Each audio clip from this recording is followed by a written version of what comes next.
I'm the Irish guy, and this suddenly feels like an episode of 24 because this is a race against time. As we speak, Chelsea are hurriedly trying to get about 20 players off their roster before the deadline shuts next week. Otherwise, they're going to be babysitting a bunch of disgruntled grown men for a further 6 months, chucking multi-millionaire 20-somethings into training sessions with actual children. It's going to look like if the cast of Game of Thrones suddenly crash a 12-year-old's birthday party. So go on then, I'm going to take a look at the other 19 Premier League clubs and find the one Chelsea player they should sign this week. And it's a race against time because I just know before I publish this video, someone's gonna sign for someone else. I just know it. Right, let's go. Arsenal, Reece James. Okay, this one might look absolutely crazy. I sound like some crazy wacko who eats dead mice in every bowl of Cocoa Pops. To even suggest that Arsenal can prize Chelsea's captain out of Stamford Bridge is crazy. But lads, this move is justified. This is Arsenal's chance to show their evil side. Because don't forget how Chelsea shamelessly stole the greatest left back in the world out of Arsenal's sweaty pocket. After sneaking into hotel rooms to chat up Ashley Cole, Ozzy, poor old Mourinho was probably having to sneak through the lobby wearing a Girls Aloud wig. I know James is made of potato skins and has a huge 4 years left and a £250,000 a week deal. But apparently the Chelsea ownership are all about numbers, right? Isn't that behind their harebrained scheme to trap footballers into nonsensical 9-year deals? Well, do you think these number-obsessed nerds are cool with paying James £250,000 a week just to continue being an injury-prone lump who wrecks his hamstrings, even just pouring himself a banana smoothie? And I will say 2 words to you that will make every Chelsea employee drool under their feet. Pure profit. Look, I know Ben White has been fantastic as an Arsenal right back, but don't forget, he is a Rolls-Royce centre-back just playing out of position. I think the Gunners can afford to take a £60 million risk on James. If they are able to nurse him back to health, then you've got a potentially world-class right back on your hands, and then you're able to make White your third choice centre-back. But if James really does continue to have the body of an elderly bumblebee, then it's fine because you've still got a reliable White to play instead. Honestly, I think this evil move is worth a plunge. Aston Villa, Raheem Sterling. Raheem Sterling is a star footballer. I don't want to hear any more slander on his name because he has been disrespected for years. But as I'm sorry, you cannot argue with 131 goals for Man City. Yes, his statement last week was ridiculous, but for Chelsea to just strip him of his number 7 shirt and toss it out to Pedro Neto without Sterling's permission, it's insulting. Manchester United didn't even force Phil Jones to give his number 4 shirt to Rafa Varane, a 4-time Champions League winning world champion, whilst Jones spent his days, eating badgers in a cave? Sterling's treatment has been disgusting. But do you know what the perfect response from him would be? If he still goes on to play Champions League football this season, whilst Chelsea scrap it out on Thursday nights against zombies from the Macedonian mountains. Look, this move makes sense. Aston Villa have sold their speedy winger Moussa Diaby to Al Ittihad, and they haven't really replaced him with a nailed-on starter. For example, Samuel Ilin Jr. just joined from Juventus and already wants a loan move away. Bring in a 29-year-old Sterling. A player like him, he is exactly what this Villa squad lacks: Champions League experience. He's played nearly 100 times in that competition. If Villa can bring him in on a season-long loan and agree to pay 50% of his £325,000 a week wage, with a guarantee that they would sign him on a permanent deal for £30 million in a year, I think he'd be a rock star signing. Bournemouth, Carney Chukwuemeka. Poor old Carney Chukwuemeka. Yes, somebody whose name is so hard to pronounce, I almost feel like I'm about to choke on my tongue every time I say it. But lads, a couple of years ago, this guy was a bright young Aston Villa wonderkid who had actual interest from Barcelona. This is someone who was chucking around his weight as a child, demanding £100,000 a week to stay at Villa Park after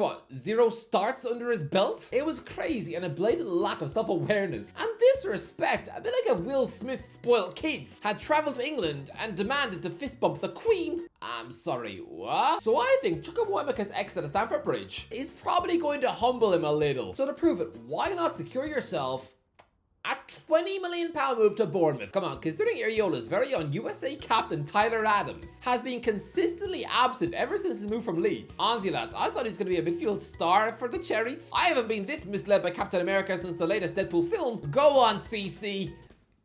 Can I call you CC? Nah, he doesn't know who I am. And if he ever did meet me, I mean, judging by his attitude so far, he'd probably tell me I was too ugly to speak to him. But anyway, go on, Chukwuemeka. He's an imposing midfield presence. He is a future Austria international. Trust me, it's gonna happen. I think he would be very decent in this Cherries midfield. Brentford, Angelo Gabriel. Okay, this video is a race against time because some of these players, they could be gone any second now. Even as we speak, Angelo Gabriel might have left the building because apparently his 19-year-old Brazilian forward has has already agreed terms with Besiktas, but Thomas Frank hijacked the deal. We all know that Ivan Toney is probably going to be sold to Al Ahly on deadline day for £50 million. So the Bees need firepower. I know Angelo Gabriel is a winger, not a striker, but he's a forward, okay? And was apparently an utter Santos superstar. So whilst he's not a centre forward, I do think that the Bees could play two number 10s with both exuberant, hungry and gifted youngsters in Gabriel and Fabio Carvalho playing just behind the lone striker Brian Mbemo. Get a loan deal done. Brighton Cesar Casadei. Yeah, here you have Chelsea's forgotten pretty boy. 21-year-old centre midfielder Cesar Casadei, who Chelsea went to such a fuss when prizing this absolutely sizzling Italian wonderkid midfielder out of Inter Milan 2 years ago. Look, the guy is a technically superb midfield talent who deserves minutes. Come on, last year he helped Italy reach the final of the Under-20 World Cup, and he picked up both the Golden Ball and the Golden Boot, having netted 7 goals. Lads, he has been compared to a young Nico Barella or a mini Valverde. What he's managed to achieve so far is impressive, considering this man is deformed. Okay, that's the technical definition that Wikipedia says, okay? That he's got a slight valgus deformity. It just means he has strangely angled joints or something? I don't know.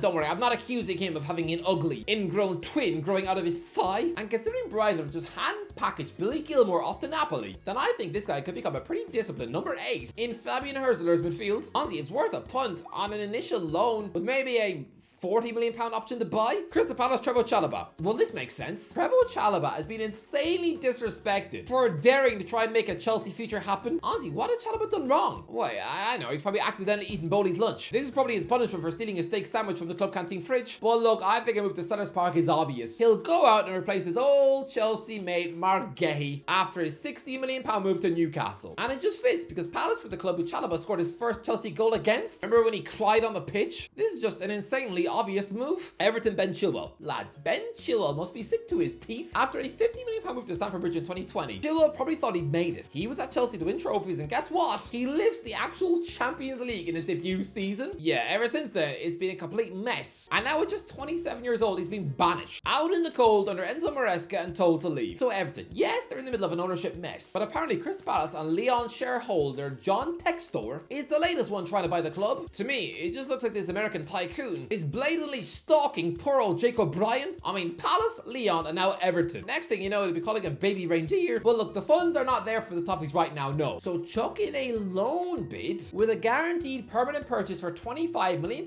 next summer. Or if you do have the money for a permanent deal, get that done now. Lads, if the Toffees can take advantage of late summer unhappiness to pinch both Chilwell and Kieran Trippier, it will be the makeover of the summer. Fulham Benoit Badiashile. Look, I don't think that Chelsea are actively trying to sell Benoit Badiashile, but this 23-year-old France international centre-back, he's not a first choice for Maresca in the Premier League either. If it gets to being 48 hours left of the transfer window, and they've been unable to shift Axel Disasi out the door, then they'd probably accept £30 million for Badiashile, considering they only paid £32 million to Monaco for him just 18 months ago. Come on, Fulham need another centre-back, especially after Chelsea pinched Tosin Adarbayo on a free. I think this move would work, and look at it this way, BB. Regular Premier League starts, and you don't even have to move house. You can still have your fancy honey nut croissants and muesli cheesecake at your local posh Harrods. Ipswich Town Armando Broja. Yeah, this one is pretty much done. Armando Broja is about to become Ipswich Town's 10th signing of the summer. This Albanian beanpole centre forward linking up on a season-long loan with a clause that they would automatically sign him for £30 million if they stay up. So, I mean, don't get too comfy, Armando. You're only in Ed Sheeran land for a year. But yeah, go on, score a few goals, become a fan favourite, and who knows? You might squeeze yourself in one of his music videos. I mean,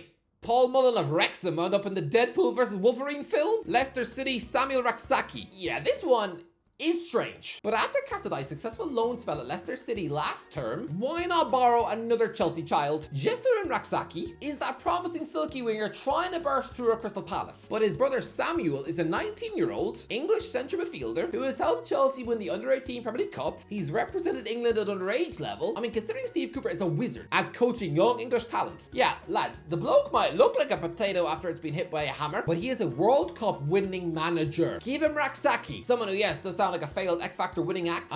Isn't one of them now a Misfits boxer? Speaking of which, so is Leicester City legend Danny Simpson. Oh, lads, if he gets knocked up with Danny Aarons, Jamie Carragher's gonna have a field day on X. But go on, sign Raksaki for £10 million and see what you can do with him. Liverpool, Romeo Lavia. The question is, can Liverpool swallow their pride? So considering Romeo Lavia just started Chelsea's opening match of the season against the champions, then he's clearly in Maresca's plans. Despite an injury-riddled debut season at Stamford Bridge, where he spent the entire campaign, just chatting up the nurse? Don't look at me like that. The bloke's name is literally Romeo, and his second name is love ya! Something Rylan Clark probably says 10 times a day. But look, the Reds need a quality defensive midfielder, especially after missing out on Zubamendi, so I don't know. This is probably unrealistic and stupid to expect Liverpool to return for a player who literally said no to them when leaving Southampton last year. Chuck in a £70 million bid and see what happens. Man City, Christopher Nkunku. There are very few Chelsea players who would even squeak their way onto Pep Guardiola's bench. But if this Man City squad are lacking anything, then it is a second striker. After Julian Alvarez went to Atletico Madrid, a player like Christopher Nkunku would actually be perfect. A fit and hungry 26-year-old forward who can play either as an attacking midfielder or as a striker. He strikes me as someone who'd actually be content with starting most Man City matches on the bench. I mean, lads, people want to act like Alvarez never played at City. Sorry, he played 103 matches in his 2 seasons at the club. He played more games in his first 2 seasons at Man City than Sergio Aguero did. And I think we all remember him being picked every week. So Nkunku would actually get plenty of minutes. And I actually think he would jump at the move. Because let's be real, the bloke is currently blowing blue balloons in the middle of a circus. Man United Kepa Arrizabalaga. Of all the young players to be ruined by Chelsea, Kepa Arrizabalaga surely tops the list. Don't forget, when he quit Atletico Bilbao for Stamford Bridge in 2018, he became the most expensive goalkeeper to ever live, joining for a monster £71 million.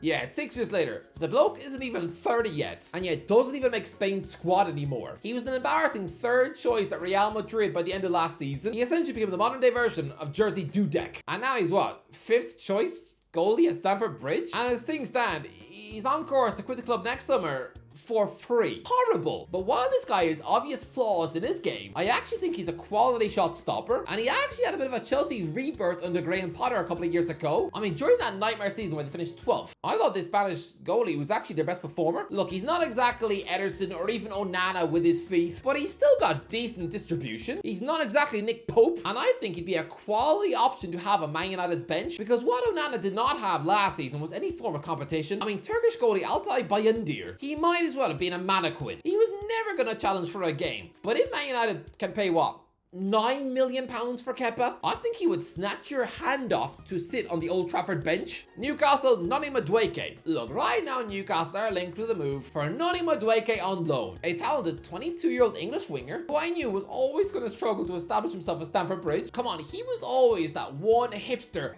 to watch by nerds who watch the Eredivisie in their mum's basement. But he was never that star name who was going to command attention when moving to Stamford Bridge. So yeah, if Newcastle could somehow sell Almiron to Charlotte FC and could then drag in Madueke for £35 million, then do it, because the kid is he's a talent. Nottingham Forest, Georgia Petrovic. Nottingham Forest probably need another goalkeeper, right? Because their assortment of Matt Turner, Carlos Miguel, and Matt Sells is such a random mishmash. How do you go from Keylor Navas to that? I'm not saying Chelsea's 24-year-old Serbian goalie Georgia Petrovic is the answer, but he's a better bet than any of those three. Chuck in a £10 million bid and he's probably yours. Although I do appreciate that it'll be incredibly strange for a Premier League club to have 2 goalkeepers who both used to play for New England Revolution in the MLS. Petrovic was actually Turner's replacement when he moved to Arsenal. Weird. Southampton, Leslie Ukachukwu. Yeah, this transfer is already done. Southampton have loaned in Chelsea's 20-year-old central midfielder Leslie Ogachukwu. Yeah, next, Tottenham, Jimmy J. Morgan. Look, there's barely any Chelsea players left. I've match-made half their squad off to other clubs, so, lads, Tottenham could do with more strikers in their squad, because I think Dominic Solanke is going to be more underwhelming than the Pirates of the Caribbean sequel. So take a punt on Chelsea's 18-year-old whiz-kid striker Jimmy J. Morgan, who, while he was in Southampton's pristine academy, was described by one of the coaches as one of the best finishers he'd ever seen at the club. So go on, Spurs. We all know there's no happy ending for homegrown kids at Chelsea anymore. They just get coached to get sold,